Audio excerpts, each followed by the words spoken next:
Welcome to Wall Street versus Main Street, a different take on the investment show with our host, Dax White. Dax White is the managing partner of the White Law Group, a national securities fraud, securities arbitration, and investor protection law firm with offices in Chicago, Illinois, and Vero Beach, Florida. The White Law Group has represented hundreds of investors in FINRA arbitration claims against their brokerage firms, and throughout this show, Mr. White will shine a light on some of the tricks of the brokerage industry, while also providing valuable information for investors on how to successfully navigate the investor-financial advisor relationship. Welcome, everyone. You're listening to Wall Street versus Main Street. I'm your host, Dax White.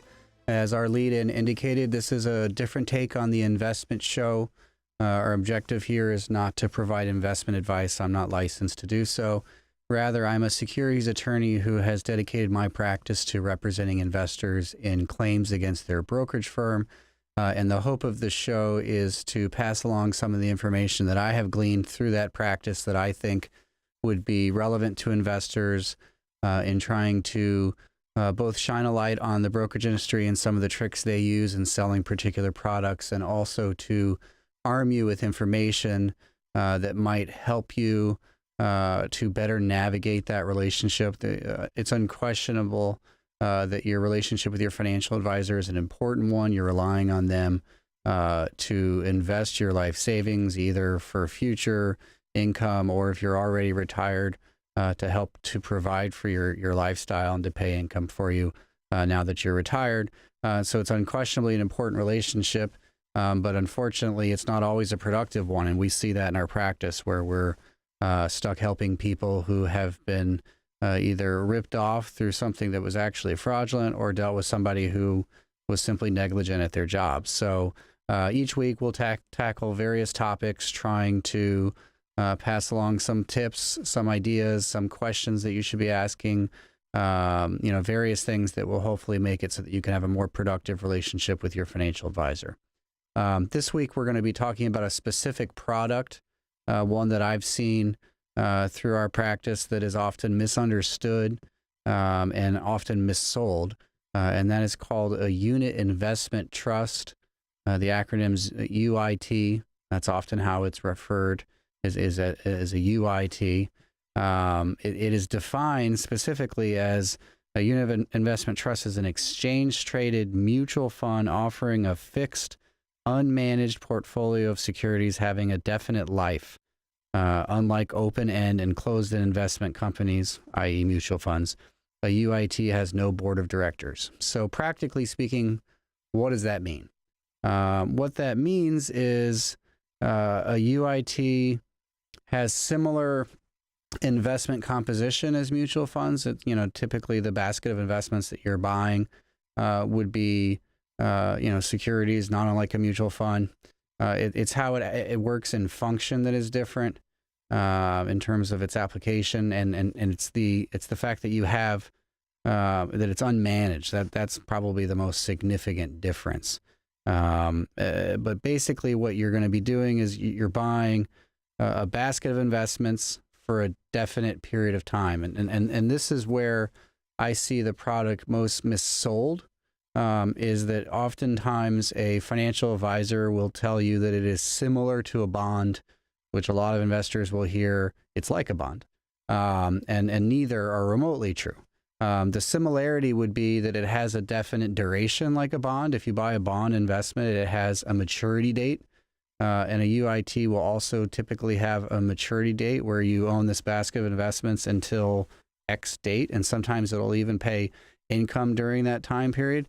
And therein lies the confusion, I think, in terms of how it's sold is usually it's income-seeking investors who are buying it, and the financial advisor will say, well, this is income producing, and it has a definite duration, like a bond.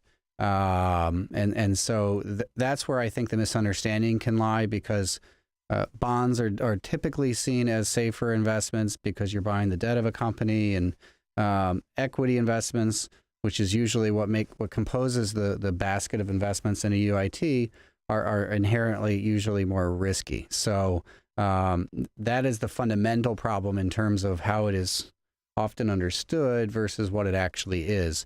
It is not a bond. It's not remotely a bond.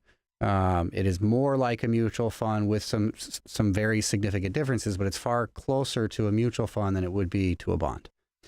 So that's one thing to be on the lookout. If you have a financial advisor who's suggesting a unit investment trust or a UIT, make sure that you fully understand really what you're getting. It's, again, it's not a bond. The reason that that confusion comes in is because it does have a specific duration and it does sometimes provide income. But the other fundamental difference, and this to me is what makes it probably more inherently risky than a mutual fund, is that, and we discussed it in the definition, it's unmanaged. And so what does that mean in all practicality? A mutual fund similarly provides the same basic benefits. I mean, this is why you would potentially want a UIT or a mutual fund, which is that you are diversifying by owning many investments as opposed to one. The difference is with a mutual fund, you have a money manager who is constantly making adjustments, either just because of inflows and outflows of cash, and they have to, if there's redemptions, they have to sell some securities in order to pay out to people who are selling the investment, moving on to something else, or because they see movements in the market, opportunities, risk they want to avoid, whatever the case may be. You have an active money manager who is constantly managing the portfolio of the mutual fund and making adjustments. And with a UIT, you don't have that. And I guess inherently there could be one advantage to that, which is you're not paying for a money manager. And so potentially, although I don't generally see this in our practice, but potentially a UIT could have cheaper fees because you don't have to be paying for an active money manager. But in reality, what you really have is that because of you not having that active management, you've got this basket of investments and you've got them from start to finish. Usually these UITs last for 2-3 years. That's the end of it. You get your money back, you move on to something else. But what the problem with that can be is during the interim, what might happen. Let's say that 2 years ago, it was suggested to you that for, you want some income producing investments, let's buy an energy UIT, and that'll give you a broad range of energy companies. So we're not over concentrated in one investment. And so you'll have some diversification amongst a bunch of different companies. And it'll provide some income because generally energy, particularly oil and gas companies, do pay a dividend. And you'll have these investments for a duration, and then 3 years we'll reevaluate. The problem with that would be that in the last 2 years, the oil and gas market is absolutely cratered. And you have, in that UIT, have ridden it from the top to where we are now, which is in a lot of investments down 60-70%. In an actively managed mutual fund, you've got a manager, again, who's making adjustments, who's trying to mitigate that downside. With a UIT, you don't. Whatever the 20, 30, whatever the basket of investments was, whatever you bought 2 years ago, that's what you still own. And so if you've got some particularly bad energy companies that have been, the ones that have been most hard hit, you don't have a manager who sold you out of those, to protect downside and made adjustments, and maybe they went to more cash, whatever the case may be. That is, to me, the most fundamental problem with UITs is just that inherent risk, which would be in addition to, just general risk, global risk, and, risk of equities versus bonds, risk of the energy market going down. I mean, all those things can happen regardless of the type of investment. Again, if you're in an oil and gas mutual fund, you're still exposed, but at least then you can make some adjustments that would potentially reduce your exposure, reduce your damages. So that is certainly something to keep in mind. Again, the pro would be that, like a mutual fund, you are potentially diversifying, but those are the big cons. Is that you can't make changes, and in downward moving markets that can really hurt people. There's actually, if you want more information just on the pros and cons of UITs, I would suggest that you check out, there's a Wall Street Journal article from November 1st, 2015. We'll post it to our website, which is at wallstreetvmainstreet.com under this episode, so that you have a direct link if you want to look it up and read more. But if you just want to search for it, it's a Wall Street Journal article, and the title of the article is the pros and cons of buying unit investment trusts, and that will break it down. But certainly, if you've been meeting recently with a financial advisor who's suggesting UITs, read up more, factor in those considerations because they're not for everybody. Other features to consider, and this is often why they're being sold, is they are very high commission products. And they are, again, at least in my experience, sometimes missold in terms of having the investor make a reference that it is similar to a bond, just because, again, it's got that duration and it often does pay income. And so that can be confused with a bond because those are generally the benefits of a bond, but UITs operate very differently. Again, those are some other things to consider when you're again, if you've been having those meetings with a financial advisor and he's saying, hey, if you're looking for income, let's consider UITs. They may provide income, but with some other significant considerations that you certainly would want to evaluate. There's some common UIT sponsors out there. So I'll just give you some names. So, maybe you don't even know you've been told that hey, this is a UIT, but maybe you recognize the name of the sponsor, because there's large companies who put these basket of investments together. The ones that we see most commonly: Claymore Securities, Guggenheim, Invesco, First Trust, Nuveen, In Capital, and Smart Trust, and there's others. That's just some of the major players, but certainly if you've been having meetings with a financial advisor and you're hearing those names, and you don't think that you were being offered a UIT, you might be. So you might want to take a closer look at that and evaluate again whether or not that meets your objective. For some people, a UIT might be spot on with what you're looking for, but my concern, again, having seen this in the context of litigation, is that they are often missold in terms of how they're represented, and I just want to make sure that investors who are considering buying these products know what they're getting themselves into. So just keep an ear out for those names, and certainly the follow-up questions I would suggest would be, what's your commission? Let's make sure that's not the true motivation, because in my experience, that's often, our cases are generally at the nexus of sort of, greed and negligence.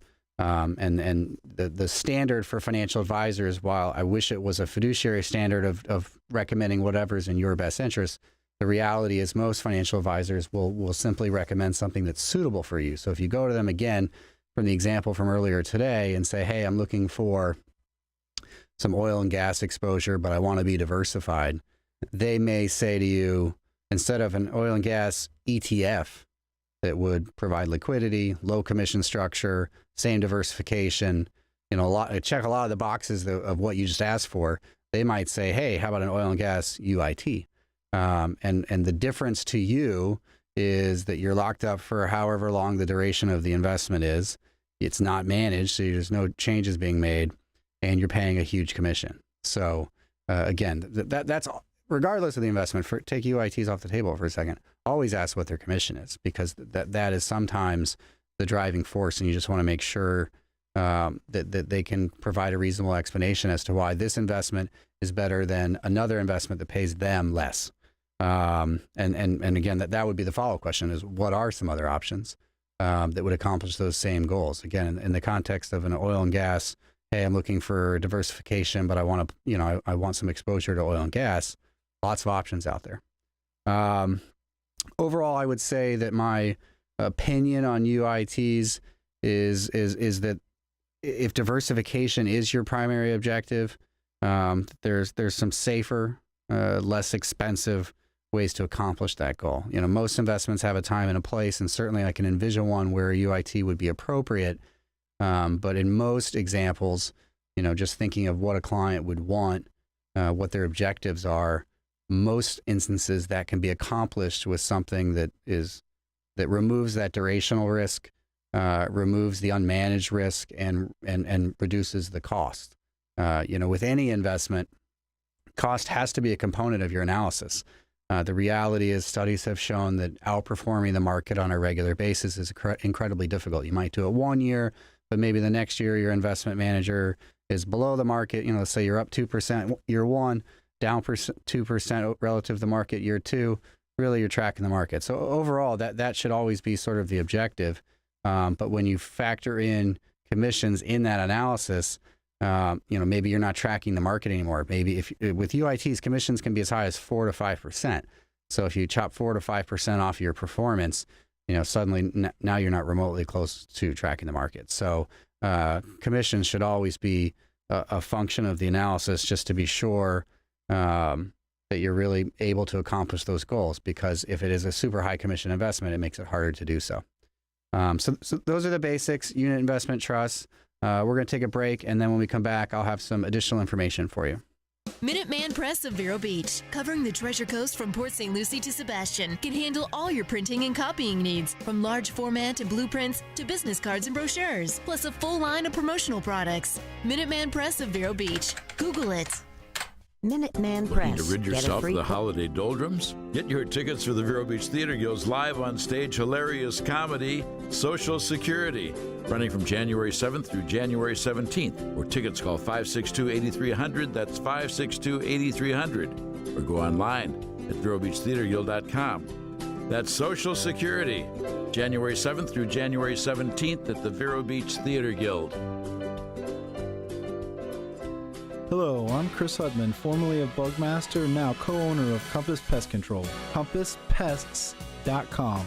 Compass provides a complete range of services, including lawn and landscape, termite prevention, and structural pest control for both residential and commercial clients. Find out why friends and neighbors are choosing a new direction and moving to Compass Pest Control. Call Compass at 772-413-1647 or visit CompassPests.com.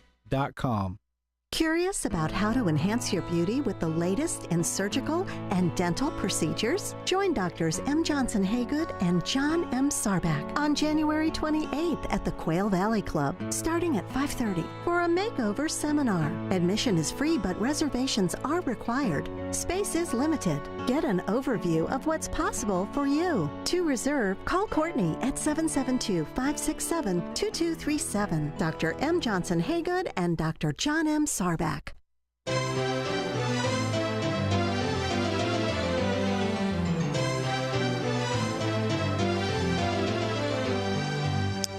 Welcome back, everyone. You're listening again to Wall Street versus Main Street. I'm your host, Dax White. Before the break, we talked in a little bit of detail about unit investment trusts and some of their pros and cons and features that would need to be understood before purchasing a UIT. I would invite you again to check out that Wall Street Journal article. The link is on our website at wallstreetvmainstreet.com, or I'm sure you could Google it with just Wall Street Journal and the title of the article, which is The Pros and Cons of Buying Unit Investment Trusts. But that sort of lays out in even greater detail, because of our time constraints, some of the things that we were talking about before the break. If you want more information either on UITs or just sort of on investments in general, tips on how to interact with your financial advisor, that kind of thing, please check us out at wallstreetvmainstreet.com. We've got a bunch of resources there, links to various things that I think would be informative for investors, whether it's links to regulators or links to articles discussing modern portfolio theory, impact of commissions on performance, a lot of the things, just the basics that you would want to have some understanding of before going into meetings with your financial advisor, so that you can ask the right questions and make sure that that's going to be a productive relationship between you and your advisor. In terms of tip of the week, and I know I've touched on this before, but I feel like it's sort of the mantra of the show, because I just wish more people knew about this, and I guess I'll just keep doing it until everyone does. But the tip of the week would be look up your financial advisor. Not everyone realizes they can do it, but all the information that you would want on your financial advisor is actually publicly available. It's on FINRA's website at finra.org. And if you look in the upper right-hand corner of that website, there'll be something that says broker check, and then there's a blank where you can type in the name of your broker. And you do that, it spits out a report between 10 and 20 pages long, depending on all the things that would show up on your financial advisor's report. But it breaks down how long the person's been in the business, how they did on their licensing exams, whether they've ever been sued by a client before, have they ever declared bankruptcy, have they ever been fired by an employer, are there any judgments against them? I mean, literally anything that you would want to know, at least in the, obviously nothing personal, but in the context of their ability to manage your life savings, all that information, all that data is in that report. And I just wish more investors knew about it, because there's so many times where we get a phone call and the person, they're telling us the story of what happened. We're looking up the financial advisor while we're on the phone with them, and you see the person's been sued 25 times. And you just know, if they had known that before they got involved with this person, they never would have gotten involved with them. So many of the bad financial advisors, unfortunately, I don't know if it's because of budget constraints for regulators or what, but they're still in the business. They're still out there. And so, the best way to protect yourself is just to be informed. Make sure to look up your financial advisor. And if there's something on that report that concerns you, if it's 25 customer complaints, you might want to just go ahead and make the move. But if it's one, you talk to your financial advisor about it. I would say, in fairness to financial advisors, because a lot of them are fantastic, if you've been in the business long enough, you might have one complaint, because the bar for that showing up on the report is as low as upset investor fires off an email saying, I'm so mad we bought this and I lost money. And they're not going to do it. Maybe they're blowing off steam. But that'll show up on the person's broker check. And I know a lot of financial advisors, that makes them so mad, because they had an utterly clean record, and now they've got this upset for 2-minute client, and it gets over it after you explain to them, what happened and why and whatever. Never even, files a formal complaint or a lawsuit, but it's on there. And so, again, if your financial advisor's been in the business for 30 years, it is unlikely that their record will be clean. So you might see something on there, ask them about it. Generally speaking, they'll know exactly what you're talking about, because these guys are aware of their report, what's on there, and they'll be able to explain to you what happened. But certainly, look up your financial advisor. Either look up your current one, even if you've been with them for a long time, just to be sure that you're with somebody that you can trust, and that everything on there is information that you're okay with. If you're vetting new financial advisors, pull their reports. Make sure that you know exactly who you're dealing with. So that's the tip of the week. It might be the tip next week, but go to finra.org, FINRA.org, and look up your financial advisor. Next week, tune in. We're going to be talking about tenant and common investments and some of the features of those products. We've seen a lot of litigation involving them. That doesn't mean they're all bad, but there are some pros and cons that certainly need to be discussed and evaluated before deciding whether or not to invest in such a product. So if you've bought one and you're curious, or if you're considering buying one, tune in next Wednesday, and we'll be talking about that. For more information, again, check us out at wallstreetvmainstreet.com, or you can even go to the law firm website, which is whitesecuritieslaw.com, and you can read up on the firm and what we do in terms of our practice representing investors throughout the country in claims against brokerage firms. Thank you. You've been listening to Wall Street versus Main Street. The views expressed by the participants of the program are their own and do not represent the views of, nor are they endorsed by, the White Law Group, its officers, directors, employees, agents, representatives, shareholders, nor any of its subsidiaries. None of the content should be considered legal advice. As always, consult a lawyer. 1-800-HI-MITCH. What's that number and who is Mitch? 1-800-HI-MITCH is